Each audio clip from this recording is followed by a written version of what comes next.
Sizcə bizim cəmiyyətdə qadın-kişi münasibətləri ilə bağlı problem var? Qadın-kişi münasibətləri ilə bağlı, bəli, bizim cəmiyyətdə kifayət qədər ciddi problemlər var. Bunu elə hamı oradan görə bilər ki, bizim ölkədə kimsə gündəmə gəlmək istəyəndə mütləq şəkildə bu mövzuda bir təhrikedici çıxış eləyir.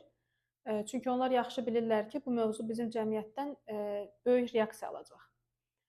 Ancaq onların təhlilinə baxanda görürük ki, o çıxışı eləyən insanların da bir qismi özləri elə bizim bu qadın-kişi mövzusunda olan, milli kompleksimizdən əziyyət çəkən insanlardır. Bir qismi isə bunu məqsədli şəkildə istifadə eləyən insanlardır.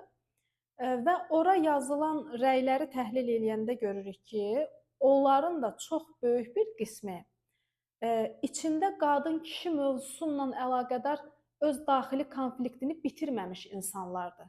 Yəni əslində öz içində qadın-kişi davasını yekunlaşdırmış, bu barədə tamamilə yetkin və sağlam fikrə, mövqeyə sahib insan nə o, təhrikedici çıxışdan təhrik olunmur, nə bir ehtiyac duymur orda, əlavə bir fikir, paylaşsın.